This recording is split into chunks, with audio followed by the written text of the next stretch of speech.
reconheceram-no ao partir o pão.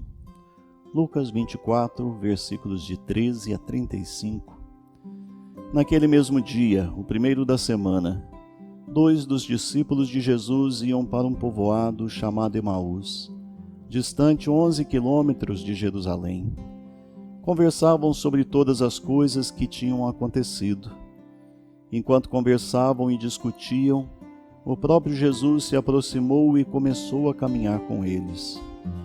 Os discípulos, porém, estavam como que cegos e não o reconheceram. Então Jesus perguntou: "O que ides conversando pelo caminho?" Eles pararam com o rosto triste. Um deles, chamado Cleófas, lhe disse: "Tu és o único peregrino em Jerusalém que não sabe o que lá aconteceu nestes últimos dias?" Ele perguntou: "O que foi?" Os discípulos responderam: "O que aconteceu com Jesus, o Nazareno, que foi um profeta poderoso em obras e palavras, diante de Deus e diante de todo o povo. Nossos sumos sacerdotes e nossos chefes o entregaram para ser condenado à morte e o crucificaram.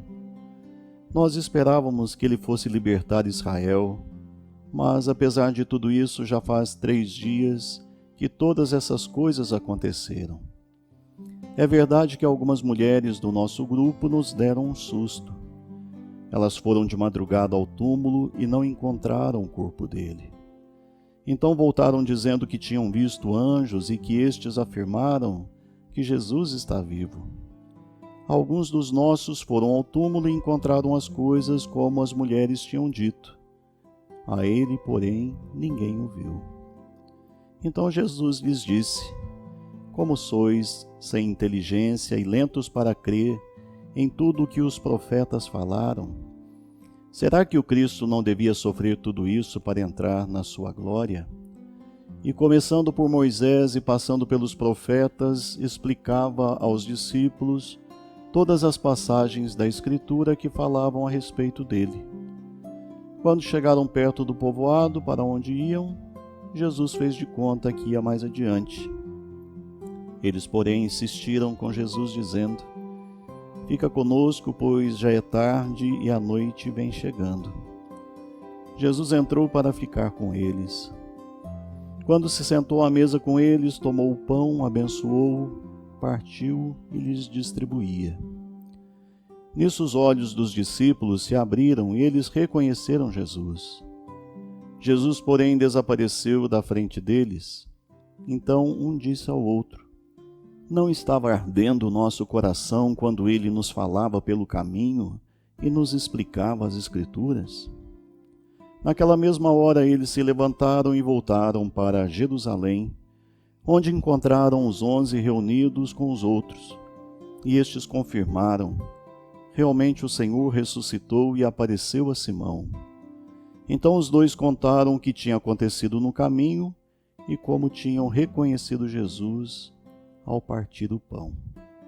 Palavra da salvação. Amigos, no Evangelho de hoje, Jesus ilumina os discípulos no caminho de Emaús. Você já tentou resolver um quebra-cabeça e ficou surpreso quando as várias peças de repente se encaixaram? Pois bem, é o que acontece com esses discípulos quando Jesus começa a falar.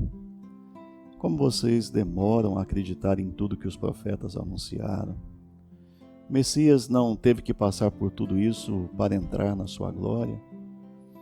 Todo o cristianismo, meus irmãos e irmãs, está aqui na balança.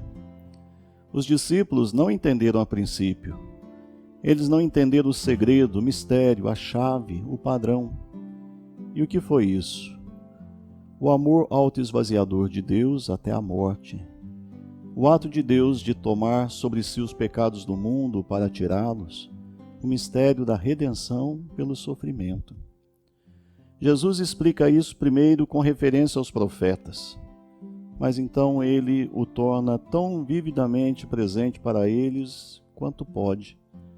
Ele pega o pão, pronuncia a bênção e parte o pão e o distribui com eles. E foi quando a peça se encaixou, foi quando o quebra-cabeça foi resolvido. A Eucaristia tornou presente este amor até a morte. este amor que é mais poderoso que o pecado e a morte. A Eucaristia é a chave. Rezemos. Senhor Jesus Cristo, abre os olhos do meu coração para reconhecer a Tua presença comigo e compreender a verdade da Tua palavra salvífica. Alimenta-me com a Tua palavra vivificante e com o pão da vida. Reze comigo, meu irmão, minha irmã, meu Senhor e meu Deus. Esteja sempre à minha frente, indicando-me por onde eu devo andar. Esteja sempre ao meu lado, amparando-me nas dificuldades e atrás de mim com todos os anjos do Senhor, protegendo-me de todo mal hoje e sempre. Por intercessão de Nossa Senhora Aparecida, desça sobre você, sobre a sua casa, a sua família, sobre o seu trabalho e sobre o seu dia, a bênção do Deus Pai e Filho e Espírito Santo. Amém.